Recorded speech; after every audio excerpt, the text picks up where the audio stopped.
I'm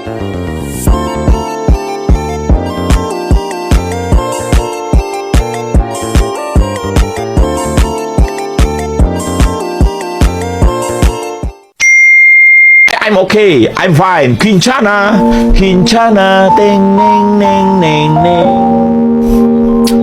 Ku menahan rasa sakit, rasa sakit. Few moments later. Assalamualaikum warahmatullahi wabarakatuh. Halo guys, perkenalkan saya Dwi Sucianti Murti. Saya merupakan mahasiswa dari Universitas Magelang. Saya dari Prodi Pendidikan Bahasa dan Sastra Indonesia di kelas B dengan NIM 2205076060. Di video kali ini saya akan membahas pengertian folklore, bentuk-bentuk folklore, ciri-ciri folklore, dan fungsi-fungsi folklore. Tonton terus ya teman-teman. Apa sih folklore itu? Folklore itu merupakan bagian dari kebudayaan yang disebarkan dan diwariskan secara tradisional, baik dalam bentuk lisan maupun contoh, yang disertai dengan gerak isyarat atau alat pembantu pengingat. Folklore merupakan khazanah sastra lama.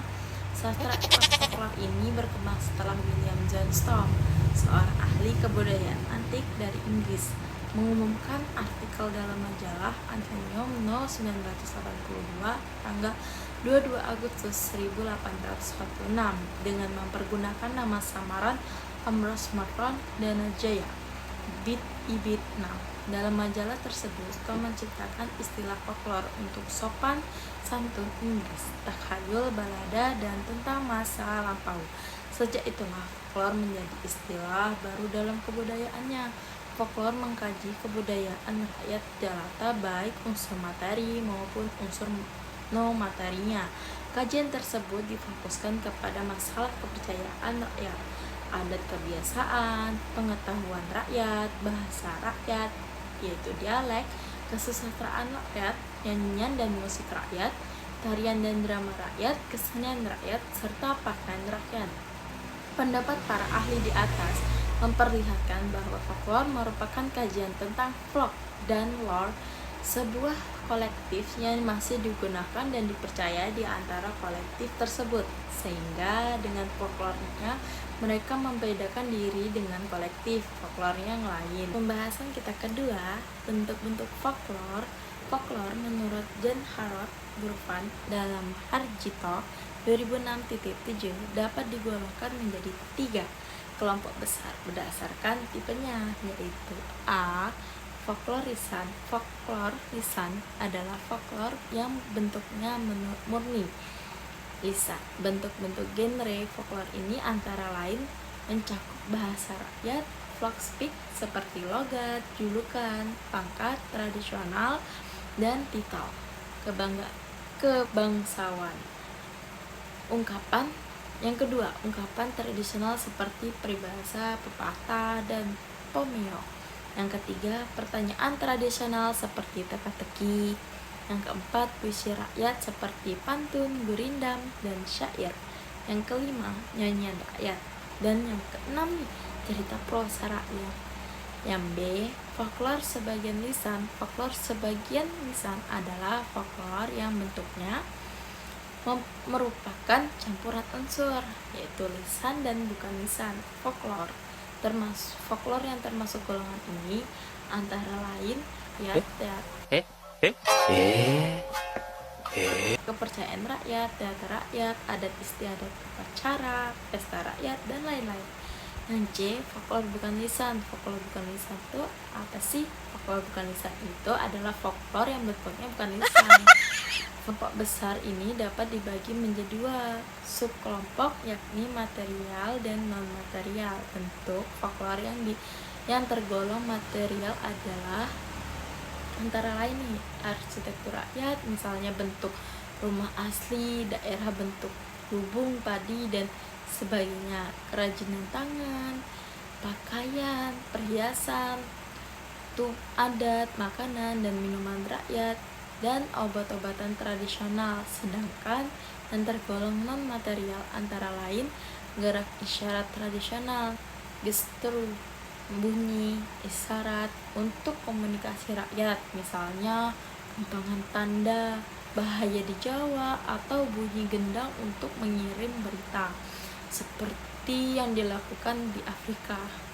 Pembahasan kita yang ketiga itu ciri-ciri folklore. Folklore memiliki ciri-ciri pengenalan tersendiri untuk membedakannya dengan kebudayaan lain. Di dalam bukunya Endra Suara 2009.22 bahwa ciri-ciri folklore antara lain sebagai berikut.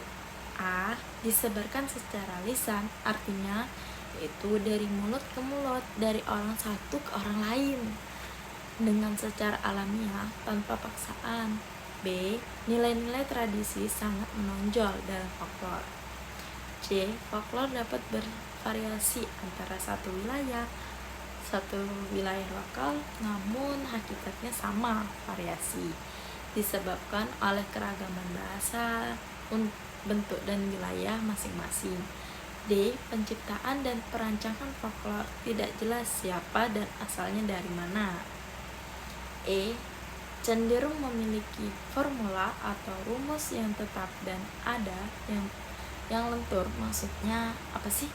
Ada rumus yang tidak berubah-ubah tergantung kepentingannya. F. Mempunyai kegunaan bagi penduduknya atau kolektif Jawa. G. Kadang-kadang folklore Jawa mencerminkan hal-hal yang bersifat pralogis. H. Menjadi milik bersama dan tanggung jawab bersama. I. Ada yang memiliki sifat humor dan wejangan.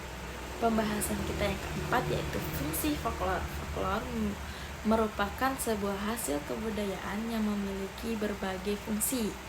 Fungsi folklore menurut Hutomo 1991.19 antara lain A. Sebagai sistem profesi, B. Sebagai alat pengesahan kebudayaan, C. Sebagai alat pemaksaan berlakunya norma-norma sosial dan sebagai alat pengendalian sosial, D. Sebagai alat pendidikan anak, E. Untuk memberikan suatu jalan yang dibenarkan oleh masyarakat agar seseorang dapat lebih superior daripada orang lain. F. Untuk memberikan seseorang suatu jalan diberikan oleh masyarakat agar dia dapat mencela orang lain, dan G. Sebagai alat untuk memproses ketidakadilan dalam masyarakat dari pengertian di atas, upacara adat bersih desa di desa. Nah, dari pengertian di atas, upacara adat bersih desa di desa Karangsari menurut bentuknya merupakan bentuk folklore yang termasuk folklore setengah lisan. Unsur lisannya terdapat dalam penyebaran tradisi yang turun-temurun melalui lisan, sedangkan unsur non-lisannya terlihat dengan adanya aktivitas-aktivitas yang dilakukan dalam tradisi tersebut. Sebagai mengingat, akhirnya materi kita selesai. Saya Dwi Murti pamit undur diri. Sampai jumpa lagi.